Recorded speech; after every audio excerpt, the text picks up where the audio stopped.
باز بلند سب مل کے جواب دے نعرہ تکبیر، نعرہ تکبیر، نعرہ رسالت، نعرہ رسالت، نعرہ حیدری، نعرہ حیدری۔ صلوات پڑھیں محمد و آل محمد کی ذات۔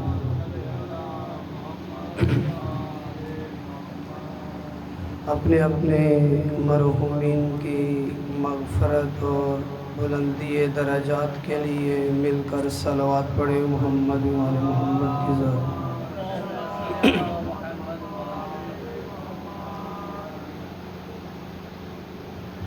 اعوذ باللہ السمیع العلیم من الشیطان الرجیم،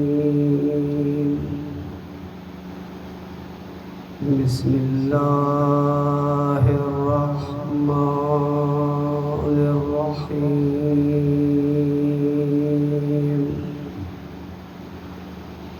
الحمد للہ الذی ہدانا لہذا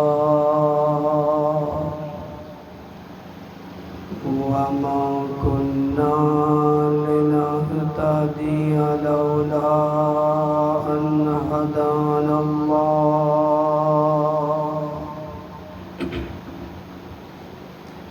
الصلاة والسلام على سيدنا ونبينا وحبيب قلوبنا وطبيب نفوسنا وشفيع ذنوبنا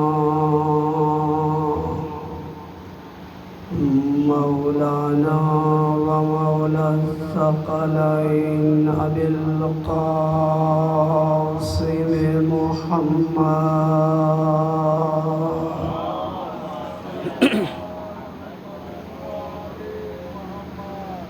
وعلى أهل بيته الطيبين الطاهرين المعصومين المنتجبين المنتخبين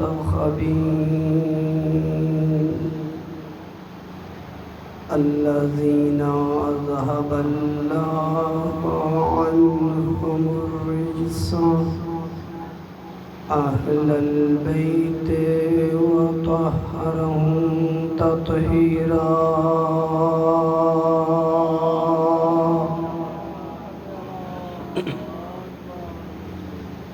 سيما بقية الله الروحي وأرواح العالمين مقدمه الفداء، واللعنة على أعدائهم أجمعين من يوم عداوتهم إلى يوم الدين، أما بعد، قال الله تبارك وتعالى في كتابه الأعلى: وَلَقَدْ كَتَبْنَا فِي الزَّبُورِ مِنْ بَعْدِ الذِّكْرِ أَنَّ الْأَرْضَ يَرِثُهَا عِبَادِيَ الصَّالِحُونَ. وقال الإمام الجواد عليه الصلاة والسلام: أفضل أعمال شيعتنا انتظار الفرج. صلوات پڑھیں محمد و آل محمد کی ذات۔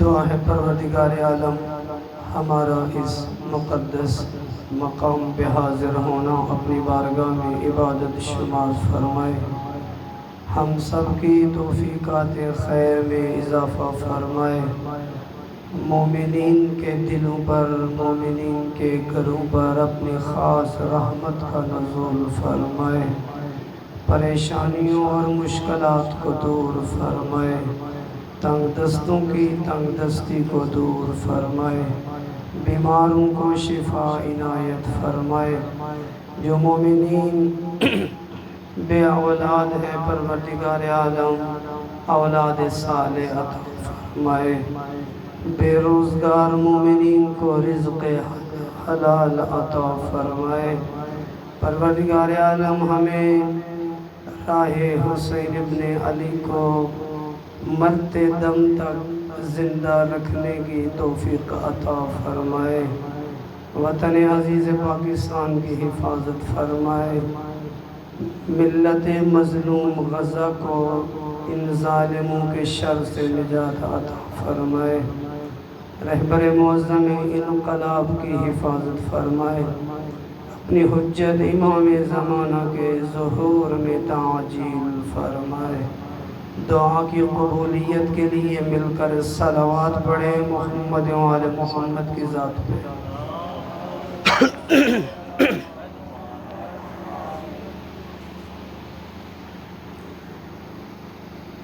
پروردگار عالم نے سورہ مبارکہ انبیاء آیت نمبر 105 کے اندر اپنے بندوں کو اپنی اس لا ریب کتاب کے ذریعے سے ایک بشارت دی ہے کہ اے میرے بندو، اے میری مخلوق، جو مجھے اپنا خدا مانتے ہو، جو مجھے اپنا رب تسلیم کرتے ہو، جو میرے سامنے جھکتے ہو، میری بندگی کرتے ہو، میری عبودیت کرتے ہو، میں اپنے بندوں کو ایک بشارت دیتا ہوں۔ وہ بشارت کیا ہے کہ وہ لوگ معاشرے کے اندر دنیا میں جن پر ظلم ہوا، جن پر ستم ہوا، جن کو ان کے حق سے محروم کیا گیا، خداوند متعال نے ان کو بشارت دی ہے کہ یہ دنیا ہمیشہ ایک حالت میں باقی رہنے والی نہیں۔ آج اگر کسی کے پاس طاقت ہے، قدرت ہے، مال و دولت ہے، اقتدار ہے اگر کسی کے پاس، اور وہ اس اقتدار اور قدرت و طاقت کے ذریعے سے اللہ کی مخلوق پر ظلم کر رہا ہے، ستم کر رہا ہے، ناحق دوسروں کا حق کھا رہا ہے، تو یہ خداوند متعال کا قانون ہے کہ یہ باقی نہیں رہے گا۔ آج اگر میں نے تمہیں یہ مہلت دی ہے تو یہ مہلت ہمیشہ کے لیے نہیں ہے۔ آپ تاریخ انسانیت اٹھا کے دیکھیں، آپ قرآن مجید کی تلاوت کر کے دیکھیں، خداوند متعال نے اپنی کتاب کے اندر فرعون کا ذکر کیا، نمرود کا ذکر کیا، شداد کا ذکر کیا، بڑے بڑے ظالموں کی طرف اشارہ کیا کہ جو آئے، لیکن آج آپ دیکھیں کسی کا نام و نشان نہیں ہے۔ لہذا خداوند متعال نے قانون بیان کیے ہیں اپنی کتاب کے اندر کہ کاش قرآن کے ان قوانین کو آج مسلمان سمجھ جائیں، اور جو آیہ مجیدہ آپ کی خدمت میں تلاوت کی، وَلَقَدْ كَتَبْنَا فِي الزَّبُورِ مِن بَعْدِ الذِّكْرِ، ہم نے لکھ دیا ہے، وَلَقَدْ كَتَبْنَا فِي الزُّبُورِ مِن بَعْدِ الذِّكْرِ، کیا لکھا ہے ہم نے زبور میں؟ کون سی چیز لکھی ہے؟ یہ وہ بشارت ہے جو خدا اپنے بندوں کو دے رہا ہے، ان الارض یارثها عبادی الصالحون، یہ ہمارا وعدہ ہے، اور جو ہم وعدہ کسی سے کرتے ہیں تو پھر وہ وعدہ حتماً پورا ہوتا ہے۔ ہم نے قرآن میں وعدہ دیا کہ اے میرے بندو میں تجھے رزق دوں گا، خدا نے اپنا وعدہ پورا کیا۔ اے میرے بندو میں تمہاری حفاظت کروں گا، خدا اپنا وعدہ پورا کر رہا ہے۔ ایک ایک قرآن میں خدا کے وعدے پر نگاہ کرے کہ خدا نے کون کون سے وعدے قرآن میں ہم سے کیے، اور پھر ان میں سے کوئی ایک وعدہ ایسا بھی ہے کہ جو خدا نے اپنے وعدے کو پورا نہ کیا ہو، بلکہ جو وعدہ بھی خدا نے کیا وہ وعدہ حتمی صورت میں پورا ہوتا ہوا نظر آیا۔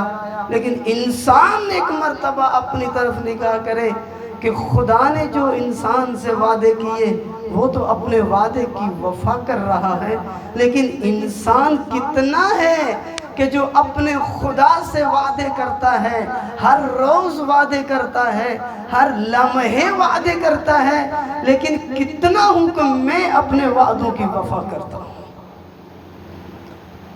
بس خدا نے کہا ہمارا ایک وعدہ یہ ہے، ان الارض یارثها عبادی الصالحون، کہ ہم اپنی زمین کا وارث اپنے صالح بندوں کو بنائیں گے۔ یہ خدا کا وعدہ ہے، اس لیے قرآن میں خداوند متعال نے وعدہ ایک اور دیا، الا ان حزب اللہ هم الغالبون، جو حزب خدا ہے وہ غالب آئے گی، جو لشکر خدا ہے وہ غالب آئے گا۔ اس لیے حدیث میں ہے الاسلام یعلو ولا یعلا علیہ، اسلام سربلند ہے، اسلام سرفراز ہے، اسلام کبھی مغلوب نہیں ہو سکتا۔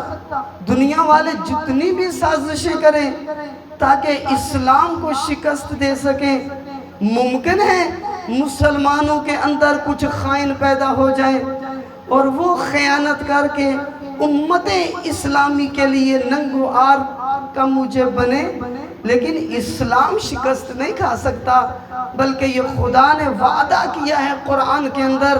یہ بھی خدا کا قانون ہے۔ جب جنگ احد تھی اور بعض لوگ جنگ احد میں نہیں گئے تھے، مدینہ میں بیٹھے رہے، اس وقت پروردگار نے آیت کی صورت میں اپنے پیغمبر کو یہ کہہ دیا کہ اے میرے نبی، اے میرے حبیب، اے میرے رسول، اللہ کا دین ان کا محتاج نہیں ہے، آپ ان کے محتاج نہیں ہیں۔ اگر آج یہ اپنی ذمہ داری انجام نہیں دے رہے اور آپ کی نصرت نہیں کر رہے، گھر میں بیٹھ گئے ہیں، تو خدا فرماتا ہے اے میرے نبی ان کو گھر میں بیٹھے رہنے دو، ان کو ایسے ہی رہنے دو، میں ایک قوم پیدا کروں گا کہ جو اللہ سے محبت کرتی ہوگی، خدا ان سے محبت کرتا ہوگا، اور وہ اپنے مقتل میں جا کر اپنے خون سے میرے دین کو زندہ کریں گے۔ یہ خدا کے وعدے ہیں، خدا کی بشارتیں ہیں۔ ہم آج جس زمانے میں ہیں، آج یہ زمانہ خدا کے وعدوں کے پورا ہونے کا زمانہ ہے۔ توجہ کیجئے گا، جس زمانے میں ہیں یہ زمانہ خدا کے وعدوں کے پورا ہونے کا زمانہ ہے۔ ایک ایک کر کے خدا کا وعدہ پورا ہوتا جا رہا ہے۔ خداوند متعال نے ہم کو عظیم نعمت عطا کی، ایک کربلا اور دوسرا انتظار۔ چاہتا ہوں کچھ مطالب آپ کی خدمت میں اسی عنوان سے عرض کروں۔ علماء ایک جملہ کہتے ہیں کہ تشیع کے دو پر ہیں جن کے سہارے تشیع پرواز کر رہی ہے۔ جب سے تشیع ہے، اور خصوصاً واقعہ کربلا کے بعد سے کہا کہ یہ دو پر ہیں تشیع کے، ایک پر کربلا ہے اور دوسرا پر انتظار ہے، کہ جن کے ذریعے سے تشیع نے پرواز کرنی ہے، جن کے ذریعے سے تشیع نے سر بلند ہونا ہے۔ عاشوراء امت اسلامی کو بیدار کرنے کے لیے تھی، وہ امت جو سو رہی تھی، جو غافل تھی، جو خواب غفلت تھی۔ اللہ کے نبی نے حسین ابن علی کا تعارف اس لیے کروایا تھا مدینہ کے اندر، حسین منی وَأَنَا مِنْ حسین، کہ حسین مجھ سے ہیں اور میں حسین سے ہوں۔ فقط یہ تعارف نہیں تھا، ایک اور تعارف بھی کروایا، اور وہ تعارف بھی بہت خوبصورت تھا، کہ جس تعارف نے قیامت تک کے لیے حسین ابن علی کو امت اسلامی کی نجات کا ذریعہ بنا دیا۔ فرمایا اے میرے اصحاب سنیں، ان الحسین مصباح الہدی و سفینۃ النجات، کہ میرا حسین ہدایت کا چراغ اور نجات کی کشتی ہے۔ یہ تعارف اللہ کے نبی نے حسین ابن علی کا کروایا، تاکہ جب ایک ایسا زمانہ آ جائے کہ جب امت کو نجات کی ضرورت پڑے، امت کو ہدایت کی ضرورت پڑے۔ ہدایت کی کب ضرورت پڑتی ہے؟ جب کوئی گمراہ ہو۔ تو جو ہے نا آپ کی ہدایت کی کب ضرورت پڑتی ہے؟ جب کوئی گمراہ ہو۔ نجات کی کس کو ضرورت ہوتی ہے؟ جو ڈوب رہا ہو، جو فنا ہونے کے دہانے پر ہو، اس کو نجات کی ضرورت ہوتی ہے۔ جو گمراہی کے راستے پہ جا رہا ہو، اس کو ہدایت کی ضرورت ہوتی ہے۔ اب ذرا تھوڑا سا میرے ساتھ چلیے گا کہ رسول اللہ نے حسین ابن علی کا یہ تعارف کروایا تھا کہ حسین ہدایت کے چراغ ہیں اور حسین نجات کی کشتی ہیں۔ مجھے بتائیں 60 ہجری میں مسلمان نمازیں پڑھتے تھے کہ نہیں پڑھتے تھے؟ عبادتیں کرتے تھے کہ نہیں کرتے تھے؟ اللہ کی بارگاہ میں جھکتے تھے کہ نہیں جھکتے؟ زکاتیں دیتے تھے کہ نہیں؟ صدقات بھی دیتے تھے، سب کچھ کرتے تھے، شریعت پہ عمل کرتے تھے۔ تو پھر کیوں کہا جا رہا ہے حسین جب مدینہ سے نکل رہے ہیں تو مدینہ سے نکلتے ہوئے اپنے قیام کا تعارف کروا رہے ہیں؟ فرمایا انما خرجت لطلب الاصلاح فی امت جدی، میں اپنے نانا کی امت کی اصلاح کے لیے جا رہا ہوں۔ اصلاح اس کی ہے جو خراب ہے، جو گمراہ ہے، جو راہ ہدایت سے دور ہو چکا ہے۔ وہ کون سی گمراہی تھی کہ جس گمراہی میں یہ امت مبتلا تھی؟ وہ کون سی گمراہی تھی کہ جو دوسرے مسلمانوں کو نظر نہیں آ رہی تھی؟ مسلمان تھے، اصحاب کی اولادیں تھیں، بڑی بڑی محترم شخصیتیں تھیں، لیکن کسی کو یہ گمراہی نظر نہیں آ رہی تھی۔ بلکہ یہاں پر میں ایک اور جملہ اگر کہوں تو بہتر ہوگا کہ ممکن ہے کسی کو یہ گمراہی نظر آ رہی ہو، لیکن جو جرأت، جو شجاعت حسین ابن علی کے اندر تھی، یہ شجاعت کسی کے اندر نہیں تھی۔ دیکھیں، دین کا پرچم اٹھانے کے لیے شجاعت کی ضرورت ہے، دین کا نام لینے کے لیے شجاعت کی ضرورت ہے، گمراہ انسانوں کے خلاف کھڑا ہونے کے لیے شجاعت کی ضرورت ہے۔ معاشرے میں اگر گناہ ہو، معاشرے میں اگر فساد ہو، معاشرے میں اگر برائی ہو، ہر طرف منکرات ہو معاشرے میں، آج کیوں نہیں کوئی برائیوں کے خلاف بولتا، گمراہی کے خلاف بولتا، فساد کے خلاف بولتا؟ کیوں کوئی برائی کا راستہ روکنے کے لیے تیار نہیں؟ سارے مسلمان ہیں، مومن معاشرے میں رہتے ہیں، اور اسی معاشرے میں، اسی گلی محلے میں ہر طرح کا فساد ہوتا ہے، ہر طرح کی برائی ہوتی ہے۔ میں کسی مجلس میں بیٹھ جاؤں، کسی شادی کے پروگرام میں بیٹھ جاؤں، گناہ کو دیکھتا ہوں اپنی آنکھوں سے، لیکن روکنے کے لیے تیار نہیں ہوتا، اس لیے کہ گمراہی اور گناہ اور فساد کو روکنے کے لیے بھی شجاعت چاہیے۔ دل سے بہت سے ایسے انسان ہیں کہ جو اپنے دل سے برائی کو برا کہتے ہیں۔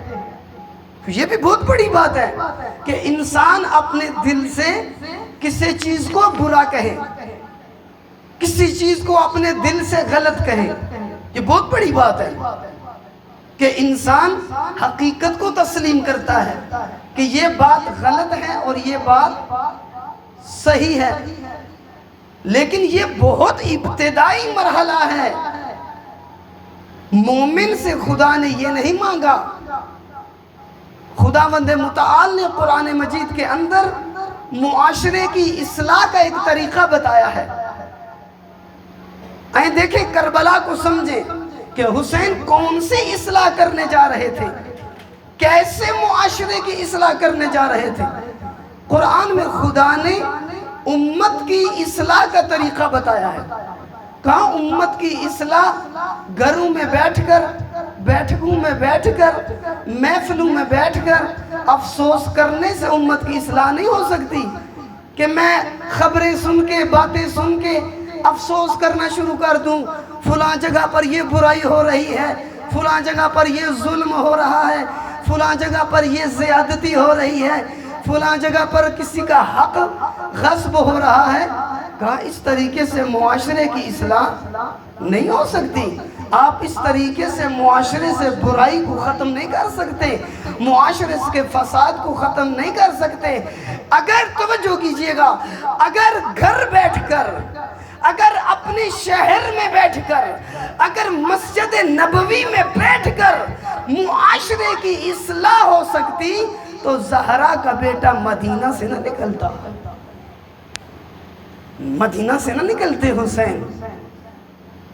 قرآن طریقہ بتا رہا ہے کہ اگر معاشرے کی اصلاح چاہتے ہو، کربلا کو بھی اگر سمجھنا ہے تو کربلا بھی قرآن سے سمجھ آئے گی، اور جو کربلا قرآن سے سمجھ آئے گی وہ کربلا امت کو بیدار کر دے گی، وہ کربلا امت کو زندہ کر دے گی۔ اس لیے علماء اس بات پہ تاکید کرتے ہیں کہ کربلا تفسیر ہے قرآن کی، قرآن کی عملی تفسیر ہے کربلا۔ پہلے قرآن کو پڑھیے، پھر کربلا میں آئیے، پھر آپ کو کربلا کا ایک ایک کردار قرآن کی آیات کی تفسیر نظر آئے گا۔ لیکن یہ اس وقت ہے جب قرآن زندگی میں آ جائے، قرآن میرے دل میں اتر آئے، قرآن میری زندگی کا حصہ بن جائے، میں قرآن سے محبت کروں، میرے شب و روز قرآن کے ساتھ گزریں، میرا اٹھنا بیٹھنا قرآن کے ساتھ ہو، میں بولوں تو قرآن، میں وہی سوچوں جو قرآن چاہ رہا ہے، پھر میں قرآن پر عمل کروں گا، پھر قرآن جس طریقے سے معاشرے کی ہدایت چاہتا ہے، معاشرے کی اصلاح چاہتا ہے، پھر میں اس طریقے سے معاشرے کی اصلاح کروں گا۔ قرآن کہتا ہے آؤ مجھ سے پوچھو کہ کیسے اصلاح کی جاتی ہے معاشرے کی، اور آؤ پھر کربلا کو سمجھتے جائیے کہ حسین ابن علی کا قیام کیا تھا۔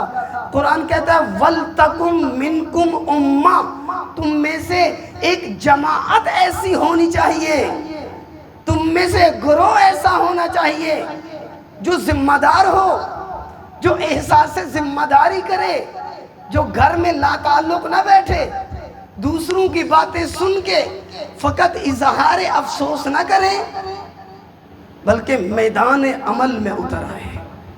ایک ایسی جماعت کہ جو اپنے خدا پر ایمان رکھتی ہے، اپنے خدا سے محبت کرتی ہے، اپنے خدا پر توکل رکھتی ہے، اور اپنے خدا پر بھروسہ کر کے میدان عمل میں اتر آتی ہے۔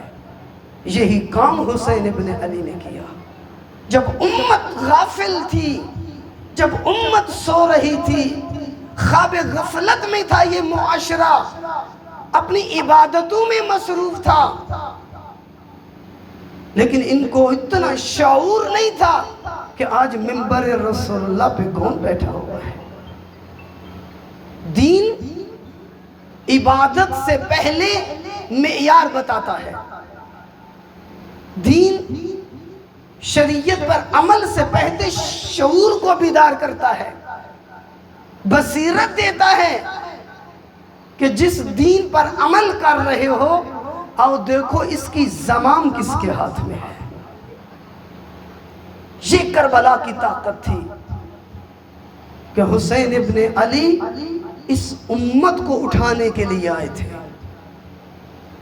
یہ رکی ہوئی امت کہ جس کے اندر ہر طرح کا فساد پیدا ہوا، اب حسین ابن علی اس فساد کو جڑ سے اکھاڑنے کے لیے مدینہ سے نکلتے ہیں، اور یہاں سے ہی کربلا کے سفر کا آغاز ہے۔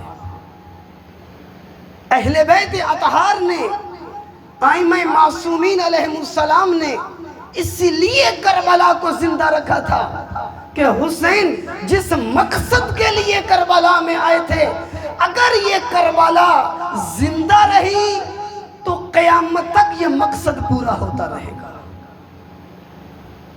ہدف اور مقصد حسینی مکمل ہوتا رہے گا، اور وہ ہے کہ یہ امت غفلت میں نہ جائے، یہ امت نہ سوئے، یہ امت بیدار رہے۔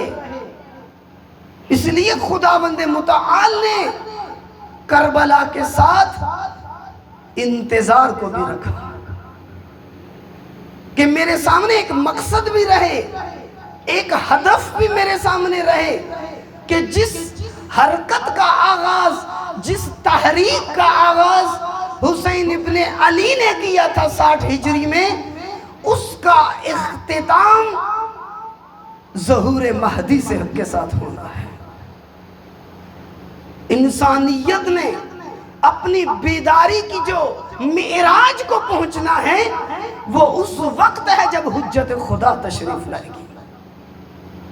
یہ درمیان کا سفر میں نے کربلا کے ساتھ طے کرنا ہے، میں نے حسین ابن علی کے ساتھ طے کرنا ہے، کاروان حسینی میں اس سفر کو گزارنا ہے۔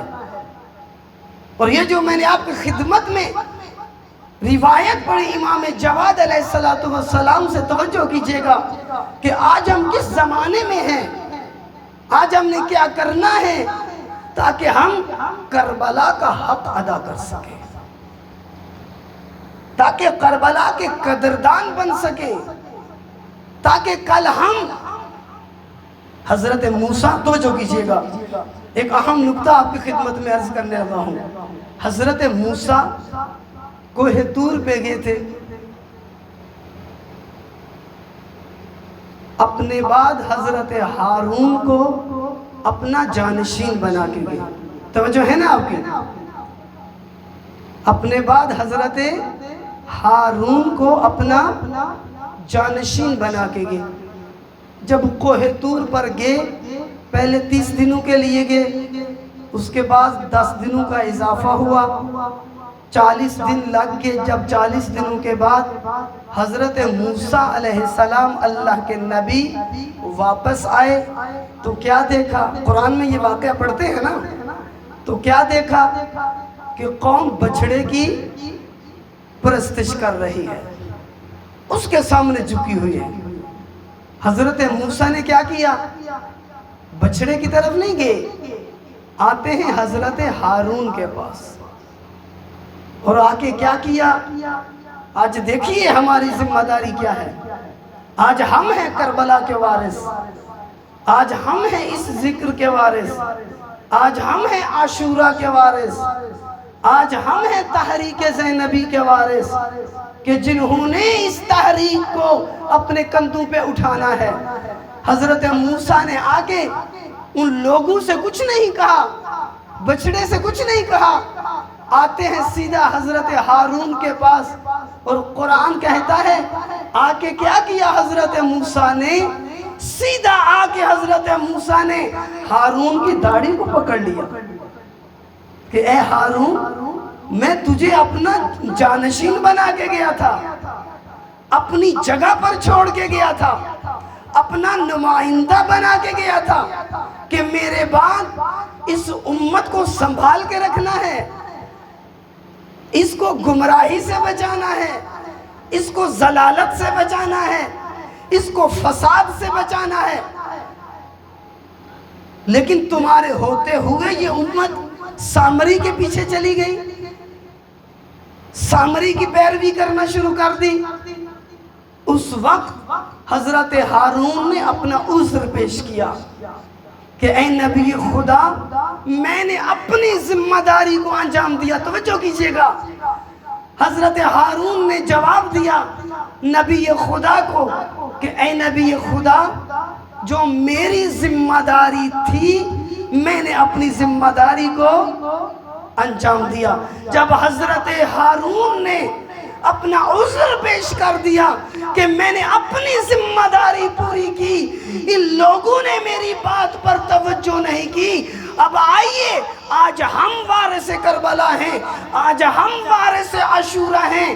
آیا کل فرزند زہرا جب ظہور کرے گا مجھ سے اور آپ سے پوچھے گا نہیں کہ آپ کے پاس یہ امانت تھی، یہ کربلا وراثت تھی آپ کے پاس، آپ کے کندھوں پر یہ امانت رکھی تھی خدا نے، حسین ابن علی کی امانت تھی.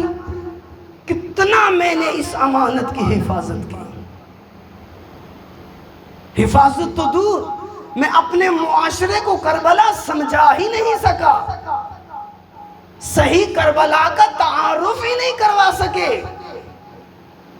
کربلا کا تعارف تو ایک طرف، ہمارے جوانوں کو کربلا کی تاریخ کا بھی پتہ نہیں ہے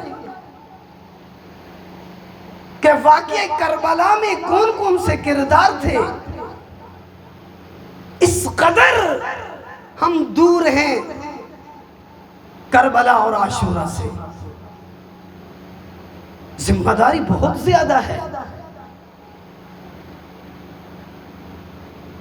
اگر حسینی اور زینبی نگاہوں سے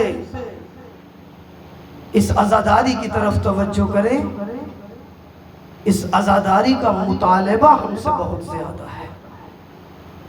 ایک طرف کربلا ہے جس نے ہم کو جگانا ہے، جس نے ہم کو بیدار کرنا ہے، لیکن افسوس ہے ہماری حالت پر کہ جس کربلا کے ذریعے سے امت اور معاشرے کو جگانا تھا، اس کربلا کے چہرے کو ہی تبدیل کر دیا گیا، اس کی حالت کو بدل دیا گیا. اور اس قدر ہم نے اپنی طرف سے عزاداری کے اندر چیزوں کا اضافہ کر دیا کہ آج عزاداری کو دیکھ کر سب کچھ ذہن میں آ جاتا ہے سوائے ایک چیز کے کہ وہ زہرا کے بیٹے کی کربلا ہے. کیوں؟ اس لیے کہ ہم نے حسین ابن علی سے کربلا کو نہیں سمجھا. یہ ذمہ داری تھی اس منبر کی، اہل منبر کی، کہ وہ اپنی ذمہ داری کو انجام دیتے اور اس کربلا کا تعارف کرواتے جو معاشرے کو بیدار کرتی، جو معاشرے کو زندہ کرتی، جو معاشرے کے اندر حرکت پیدا کرتی، جو ان جوانوں کے اندر حسینی تڑپ پیدا کرتی. یہ خدا نے بہت بڑی نعمت ہم کو عطا کی ہے. اور دوسری نعمت انتظار ہے، جو زمانہ آج ہم گزار رہے ہیں. ان دو نعمتوں کے ذریعے سے تشیع نے تاریخ میں پرواز کی ہے، سر بلند ہوئی ہے تشیع. اسلام کو عزت ملی ہے. جو امید کربلا نے پیدا کی تھی، توجہ کیجئے گا اس جملے پر، حسین ابن علی نے کربلا کے ذریعے سے امت کے اندر ایک امید پیدا کی تھی. جو گھبرائے ہوئے تھے، جو ڈرے ہوئے تھے، جو پریشان تھے، اور انتظار کے ذریعے سے یہ بہت بڑا کام کیا اہل بیت نے.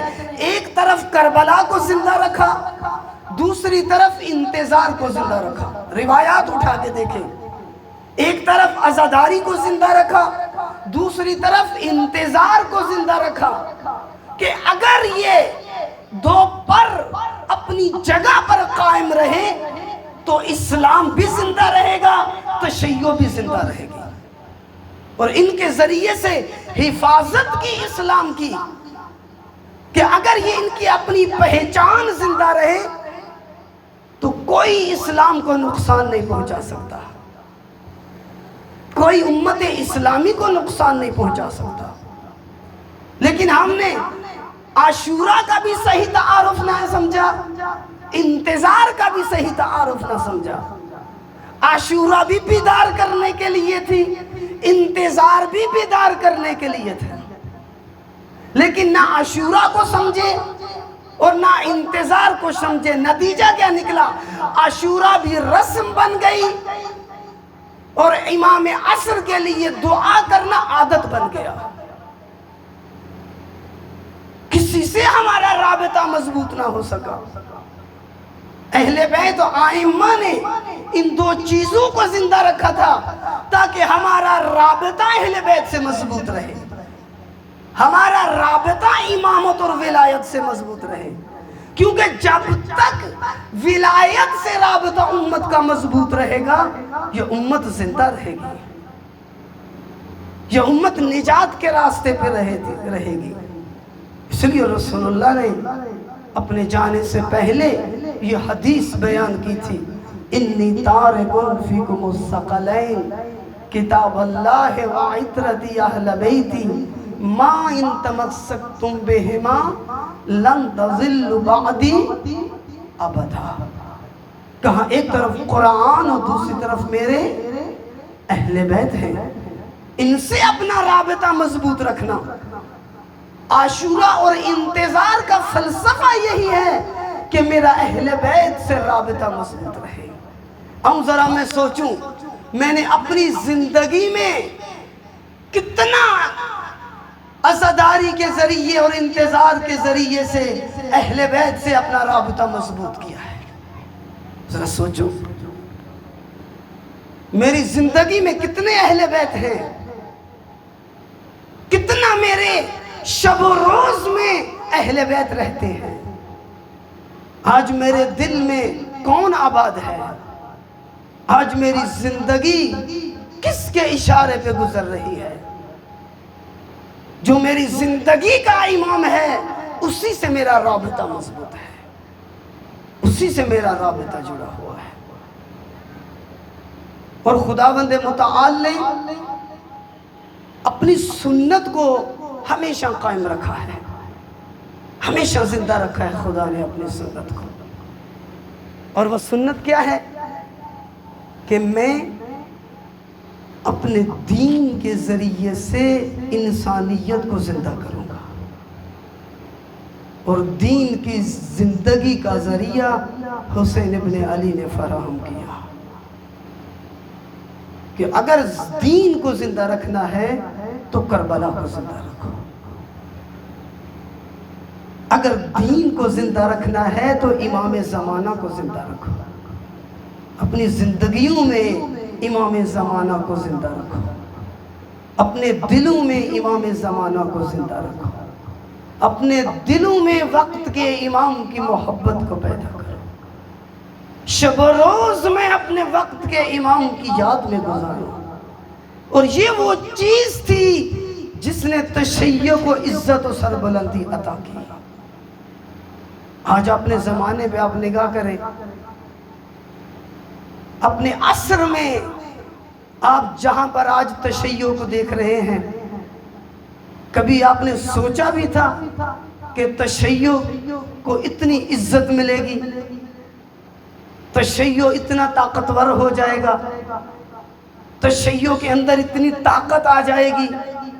کبھی کسی نے سوچا بھی نہیں تھا، کسی کے وہم و گمان میں بھی نہیں تھا کہ وہ تشیع پوری تاریخ اسلام میں جس پہ ہر طرح کا ظلم ہوا، جس پر ہر طرح کا ستم ہوا، حکمرانوں نے اپنی پوری قوت و طاقت کے ساتھ جس تشیع کو کچلنے کی کوشش کی، ائمہ تشیع کو ایک کے بعد ایک شہید کرتے رہے تاکہ یہ شجرہ طیبہ ختم ہو جائے، اس شجرہ طیبہ کا نام و نشان مٹا دے. لیکن یہ خدا کا وعدہ ہے جو اس نے قرآن میں کیا ہے کہ تم جتنا کوشش کرو گے کہ اللہ کے نور کو ختم کرو، یہ خدا کا ارادہ ہے کہ اس نے اپنے نور کو مکمل کرنا ہے. صلوات پڑھیں محمد و آل محمد کے ساتھ. یہ اللہ کا وعدہ ہے، اس نے اپنے نور کو مکمل کرنا ہے. واللہ متم نورے، یہ وعدے خدا ہے کہ میں اپنے نور کو مکمل کروں گا. تشیع وہ نور الہی ہے، توجہ کیجئے گا، تشیع نور الہی ہے، تشیع شجرہ طیبہ ہے. اصلها ثابت وفرعها فی السماء تؤتی اکلہا کل حین. قرآن کی آیت ہے کہ شجرہ طیبہ کی خصوصیت یہ ہے کہ شجرہ طیبہ کی جڑیں زمین کی تہوں میں ہیں اور اس کی شاخیں آسمان کی بلندیوں کو چھو رہی ہیں. اس لیے امیر المومنین نے اپنا تعارف کروایا تھا، اے دنیا والو آؤ مجھ علی کی عظمت کو سمجھو، مجھ علی کو پہچانو، میں کس شخصیت کا مالک ہوں، میں کس عظمت کا مالک ہوں، خدا نے مجھے کس مقام اور مرتبے سے نوازا ہے. کہا میرا مقابلہ دنیا والوں کے ساتھ نہ کرو، آؤ علی کو دیکھو کہ علی کون ہے. نہج البلاغہ اٹھا کے دیکھیے، فرمایا علی اس بلندی پر ہے لا یرقع الی الطیر، فرمایا بلند پرواز پرندے بھی علی کی بلندی کو چھو نہیں سکتے.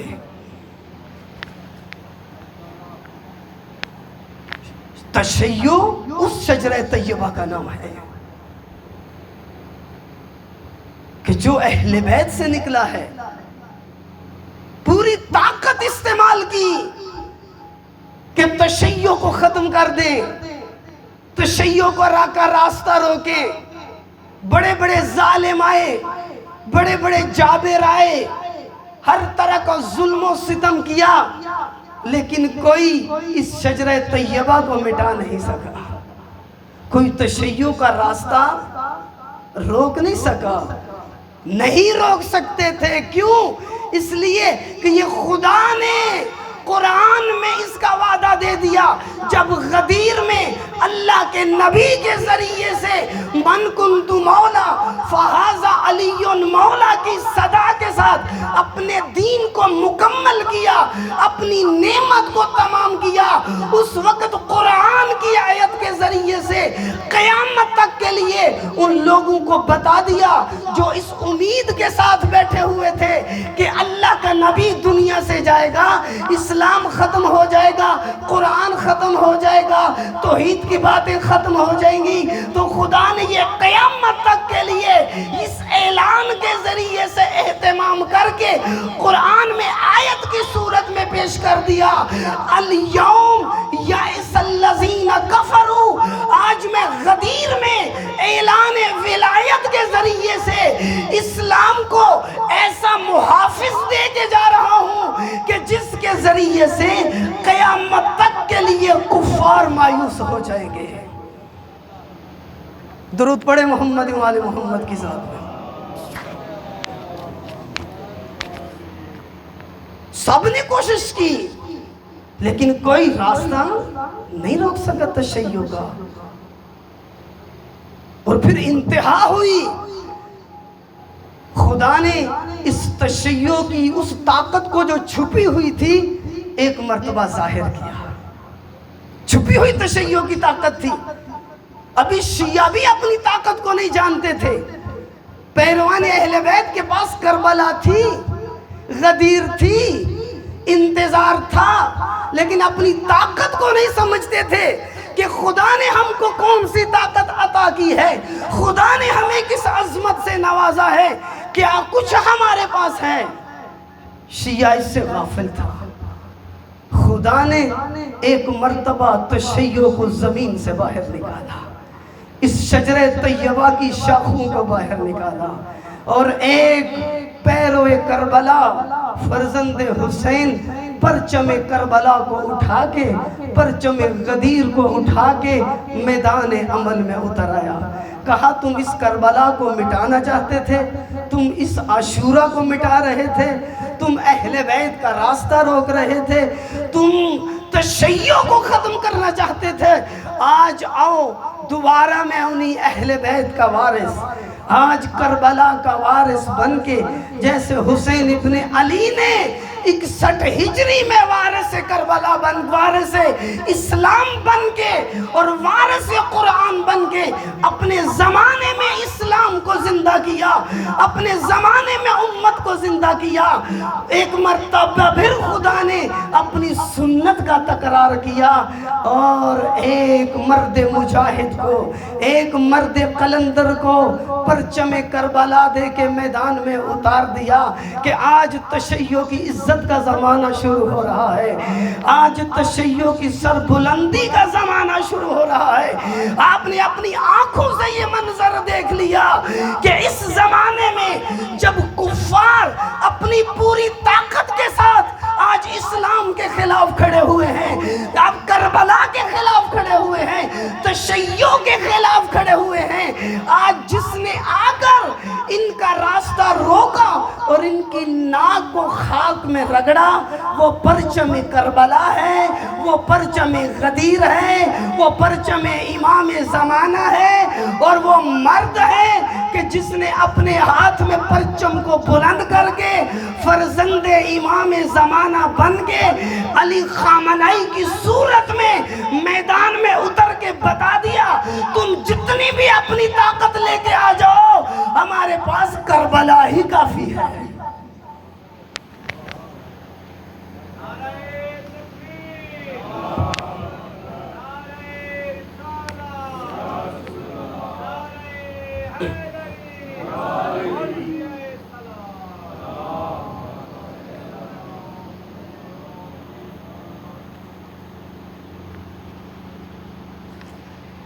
ایک صلوات پڑھے محمد و آل محمد کی ذات.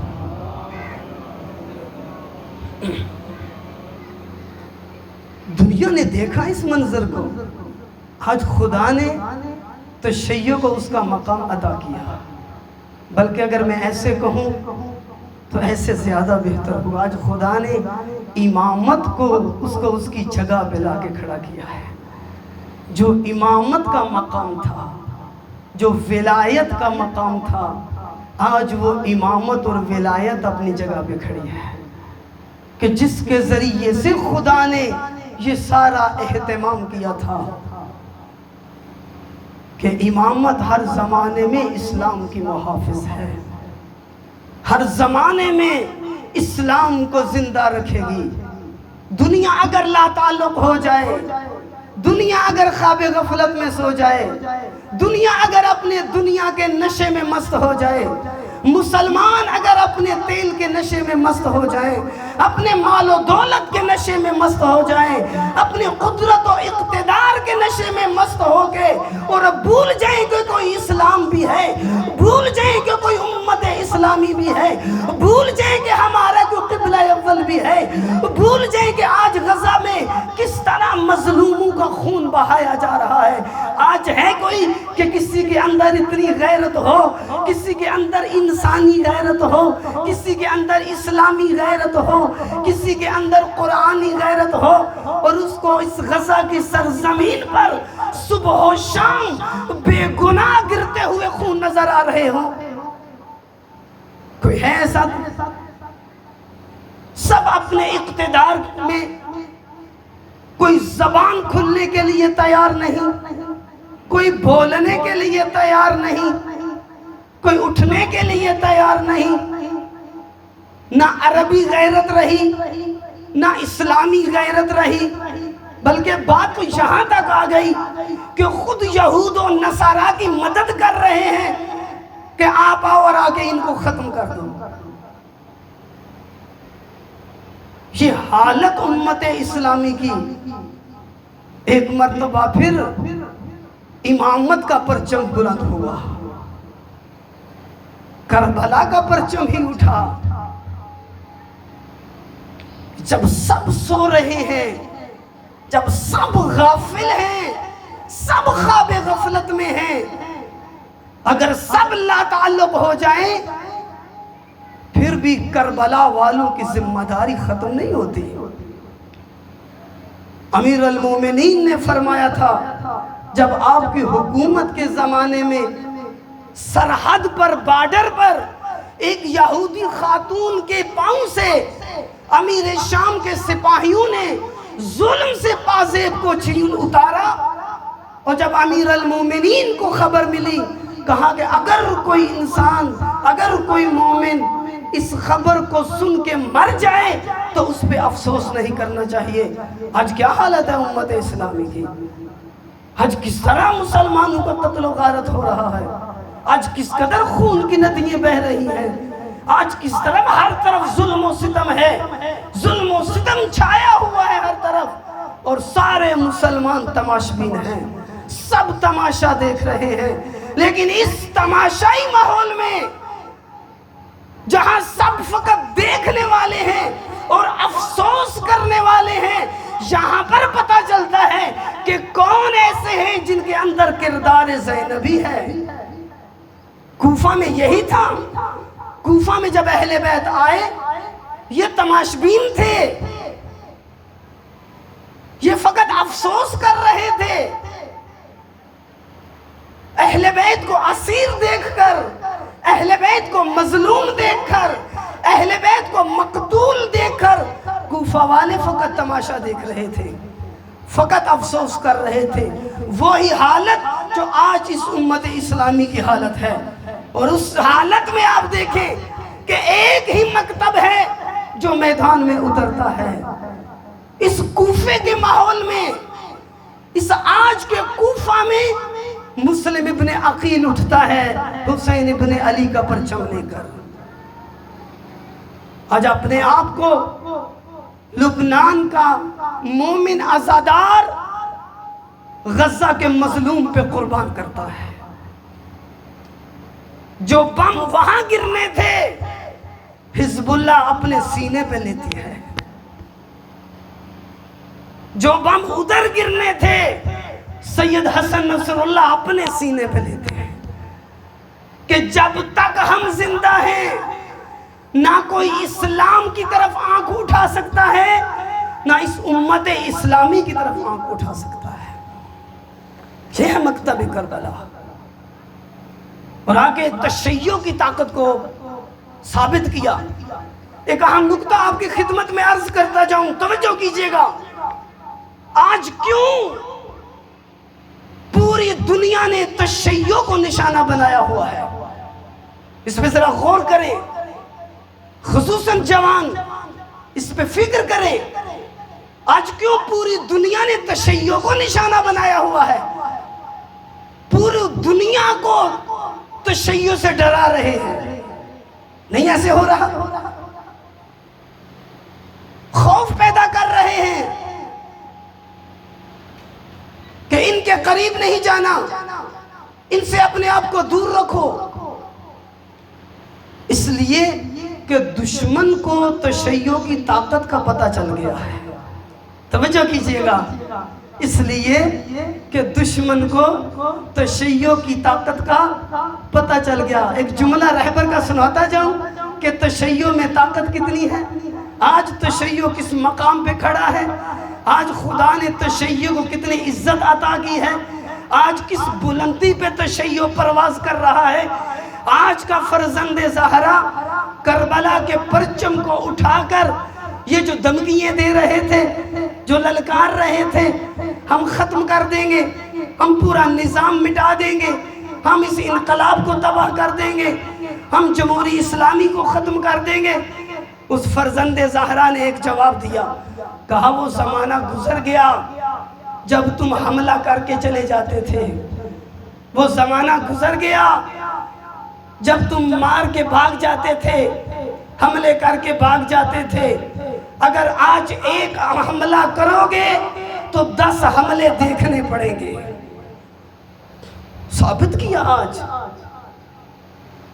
اور ہم نے آج اس تشیع کی حفاظت کرنی ہے۔ یہ آج وراثت ہے میرے اور آپ کے پاس، کہ جس نے آ کے پوری دنیا کو اپنی طرف متوجہ کیا ہے۔ اس سے بڑھ کر آپ کے لیے کوئی آئیڈیل زمانہ نہیں آ سکتا، اس سے بڑھ کر آپ کے لیے کوئی عزت کا زمانہ نہیں آ سکتا، کہ جب پوری دنیا کی نگاہیں آپ کی طرف لگی ہوئی ہیں۔ آج جائیں دنیا میں سروے کر کے دیکھیں، جنہوں نے دنیا میں سروے کیا ہے جائیں ان کے انٹرویوز پڑھیں، انٹرنیٹ پہ جا کے اس کو چیک کر کے دیکھ لیں۔ جس سے بھی انٹرویو کیا، اگر وہ باضمیر تھا، اگر اس کے اندر انسانیت تھی، اور اس سے پوچھا گیا مسلمان تھا، شیعہ تھا، سنی تھا، مسیحی تھا، ہندو تھا، جو بھی تھا، جب جا کے اس سے سروے کیا گیا، پوچھا گیا کہ آج کون ہے کہ دنیا کا جو لیڈر بن سکتا ہے، آج کون ہے جو دنیا کی قیادت کر سکتا ہے، تو سب نے ایک ہی جواب دیا کہ وہ علی خامنئی ہے، کہ جو یہ حق رکھتا ہے کہ پوری دنیا کی قیادت اسے مل سکے۔ یہ کس کی عزت ہے؟ یہ میری اور آپ کی عزت ہے، یہ تشیع کی عزت ہے، یہ مکتب اہل بیت کی عزت ہے، یہ مکتب اہل بیت کی سربلندی ہے، کہ خداوند متعال نے آج وہ زمانہ ہم کو دکھایا کہ آئمہ جس کی آرزو کرتے تھے۔ خدا نے 2 زمانے ایسے دکھائے ہیں۔ ایک زمانہ رسول اللہ کو دکھایا کہ تمام انبیاء جس کی آرزو کرتے تھے، جس زمانے کے لیے تمام انبیاء نے محنت کی کہ کاش وہ وقت آئے کہ جب اسلام کے مطابق ایک معاشرہ وجود میں آئے، تو خدا نے رسول اللہ کے زمانے میں انبیاء کی آرزو کو پورا کیا، اور آج خداوند متعال نے ہمارے زمانے میں آ کر انبیاء کی آرزو کو بھی مکمل کیا اور آئمہ کی آرزو کو بھی مکمل کیا، کہ وہ وقت آئے کہ جب تشیع، جب امامت اور جب مکتب اہل بیت پوری دنیا کی رہبری اور امامت کرتا ہوا نظر آئے، جب تشیع ظالموں کی آنکھ میں آنکھ ڈھال کے بات کرتا ہوا نظر آئے۔ آج فخر کریں اس رہبر پر جس نے آج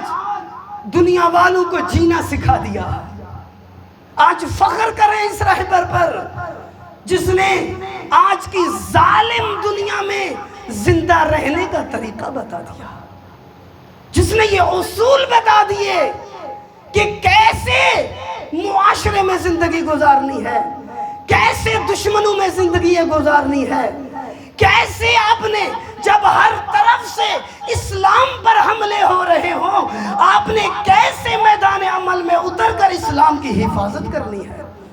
ایک درود پڑھے محمد وآل محمد کی ذات میں۔ بسم اللہ قبلہ صاحب کی صحت و سلامتی کے لیے ایک مرتبہ پھر صلوات پڑھے محمد وآل محمد کی ذات۔ یہ سرمایہ ہے اس علاقے کا، اور ایک عظیم سلسلے کی نشانی بھی ہے، یاد بھی ہیں ہمارے بزرگ علماء کی.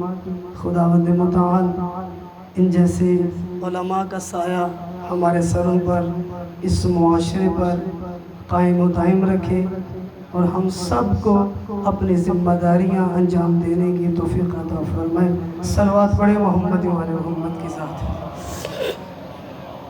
قبلہ اجازت ہے.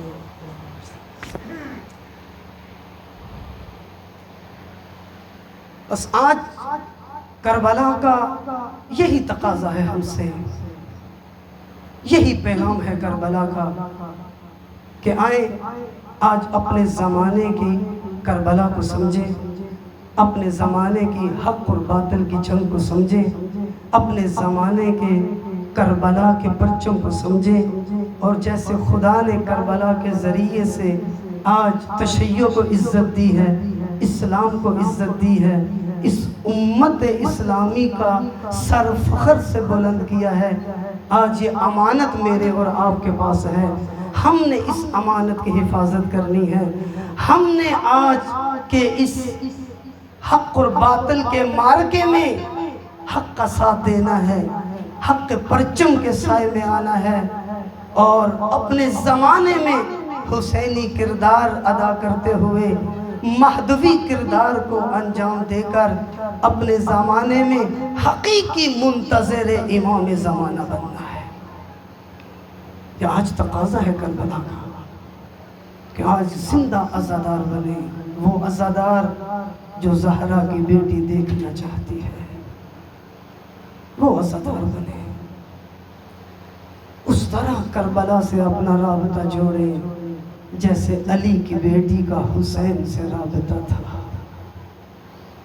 علماء ایک جملہ یہاں پر کہتے ہیں کہ علی کی بیٹی نے اپنے بھیا، زبان حال بیان کرتے ہیں، اپنے بھیا کے لاشے پہ کھڑا ہو کے ایک جملہ کہا تھا، وہ میرا بھیا حسین، میں آپ کا جسم نہیں بچا سکی، اے میرے بھیا میں آپ کے اکبر کو نہیں بچا سکی، لیکن اے میرا حسین، آپ کی کٹی ہوئی لاش پہ کھڑے ہو کر زینب آپ سے وعدہ کرتی ہے، میرا حسین تیرا جسم تو نہ بچ سکا لیکن تیرے مقصد کو ختم نہیں ہونے دوں گی.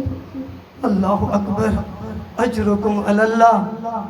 10 محرم کا دن گزر گیا، وہ وقت آ گیا کہ کاش یہ وقت نہ ہوتا، کاش 11 محرم نہ ہوتی، علی کی بیٹی کے ہاتھوں پہ رسن نہ ہوتے، عزاداروں اونٹوں پہ سوار کیا گیا. کون سے اونٹ تھے؟ ایسے اونٹ جن پر پلان نہیں تھے، بے پلان اونٹوں پر علی کی بیٹیوں کو سوار کیا گیا. عزاداروں، تاریخ نے ایک واقعہ ذکر کیا ہے، اگر وہ واقعہ سمجھ آ جائے تو آپ رونے کے لیے کافی ہے کہ علی کی بیٹیاں کیسے کربلا سے کوفہ پہنچی ہوگی. صحابی رسول تھے حضرت ابو ذر، جب ان کو شام سے مدینہ کی طرف رخصت کیا گیا نا تو بے پلان اونٹ پہ بٹھایا گیا، نیچے سے پاؤں کو رسی سے باندھ دیا گیا. اب تاریخ نے لکھا ہے جب ابو ذر کی سواری مدینہ میں پہنچی نا تو ابو ذر کے جسم کی حالت یہ ہو چکی تھی کہ اپنے پاؤں پہ کھڑے ہونے کے قابل نہیں تھے.